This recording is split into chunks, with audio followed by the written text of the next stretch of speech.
بسم اللہ الرحمن الرحیم نحمدہ ونصلی علی رسولہ الکریم۔ حضرت عبداللہ بن سلام رضی اللہ تعالی عنہ کے اسلام لانے کا واقعہ۔ عبداللہ بن سلام رضی اللہ تعالی عنہ یہود کے جلیل القدر عالم اور حضرت یوسف علیہ السلام کی اولاد سے تھے۔ ان کا اصل نام حسین تھا اور وہ یہود بنی قینقاع سے تعلق رکھتے تھے۔ ایک دن انہوں نے رسول صلی اللہ علیہ وسلم کے یہ کلمات سنے جن کا ترجمہ یہ ہے: اپنے بیگانے سب کو سلام کیا کرو، بھوکھوں محتاجوں کو کھانا کھلایا کرو اور خونی رشتوں کو جوڑے رکھو، قطع رحمی نہ کرو اور رات کو نماز پڑھو جب لوگ سو رہے ہوں۔ یہ ہدایت آموز کلمات سن کر حضرت عبداللہ بن سلام رضی اللہ تعالی عنہ کا دل نور ایمان سے جگمگا اٹھا۔ انہیں یقین ہو گیا کہ یہ وہی نبی آخری الزمان صلی اللہ علیہ وسلم ہیں جن کی بعثت کی پیشن گوئی صحائف قدیمہ میں درج ہے۔ دوسرے دن رسول صلی اللہ علیہ وسلم کی خدمت میں حاضر ہوئے اور آپ صلی اللہ علیہ وسلم سے چند پیچیدہ مسائل دریافت کیے۔ حضور صلی اللہ علیہ وسلم نے ان کا اطمینان بخش جواب دیا تو عرض کی: یا رسول اللہ، میں شہادت دیتا ہوں کہ آپ صلی اللہ علیہ وسلم اللہ کے سچے رسول ہیں۔ حضور صلی اللہ علیہ وسلم نے ان کا قبول اسلام پر مسرت کا اظہار فرمایا اور ان کا اسلامی نام عبداللہ رکھا۔ حضرت عبداللہ نے عرض کی: یا رسول اللہ، میری قوم بڑی بدتنیت ہے۔ انہوں نے یہ سن لیا کہ حلقہ بگوش اسلام ہو گیا تو مجھ پر طرح طرح کے بہتان باندھیں گے، اس لیے میری اسلام کی خبر کے اظہار سے پہلے ان سے دریافت کر لیں کہ ان کی میرے متعلق کیا رائے ہے۔ حضور صلی اللہ علیہ وسلم نے یہود کے اقارب کو بلاوا بھیجا۔ جب وہ آئے تو حضور صلی اللہ علیہ وسلم نے فرمایا: تم توریت میں نبی آخر الزمان کی نشانیاں پڑھتے ہو اور جانتے ہو کہ میں خدا کا رسول ہوں۔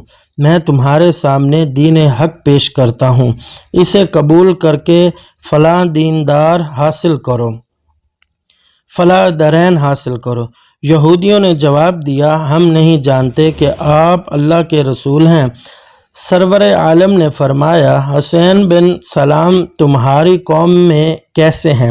سب یہودیوں نے بیک وقت جواب دیا کہ وہ ہمارے سردار ہیں اور سردار کے بیٹے ہیں، وہ ہمارے عالم کے بیٹے ہیں، وہ ہمیں سب سے اچھے اور سب سے اچھے فرزند ہیں۔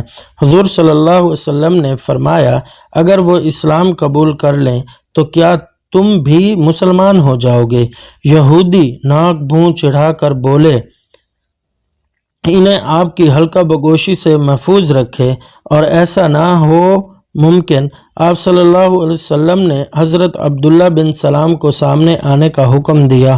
وہ کلمہ شہادت پڑھتے ہوئے باہر نکلے اور یہودیوں سے مخاطب ہو کر فرمایا: اے ایان قوم، اللہ واحد سے ڈرو اور محمد صلی اللہ علیہ وسلم پر ایمان لے آؤ۔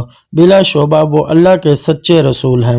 حضرت عبداللہ کا قبول اسلام یہودیوں پر برخطاف بن کر گرا اور غم و غصے سے دیوانے ہو گئے اور چیخ چیخ کر کہنے لگے: یہ شخص عبداللہ بن سلام ہم میں سب سے برا اور سب سے برے کا بیٹا ہے، ذلیل بن ذلیل، جاہل بن جاہل۔